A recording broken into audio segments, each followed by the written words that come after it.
Jamhuri ya Muungano wa Tanzania. Kwa majina naitwa Sharifu Mustafa Jumbe, mwenyekiti wa serikali ya mtaa Mabatini, kata ya Tandika.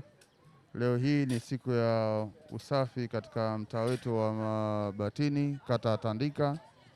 Wananchi wamejitoa kwa wingi baada ya kuwatangazia, na pia tunaishukuru serikali yetu ya manispaa Temeke ikiongozwa na DC wetu Sistus Mapunda pamoja na mkurugenzi wetu wa manispaa na viongozi wa taka mazingira.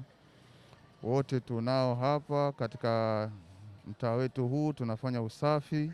Wananchi wamejitoa kwa wingi. Usafi ni kitu muhimu sana, lakini bila kufanya usafi maisha yatakuwa magumu, kwa sababu tutakuwa tunasababisha maradhi na mambo mengine mengi ambayo hatakiwi. Kwa wananchi wameitikia, wanafanya usafi. Tuna changamoto ndogo ndogo za kuhusiana na uchelewaji wa kutolewa kwa taka, lakini tumewaambia viongozi tutazishughulikia na sisi wenyewe pia tutashughulikia, lakini pia tunaomba serikali yetu endelee kutuangalia kwa zaidi. Matola TV, ulipo tupo.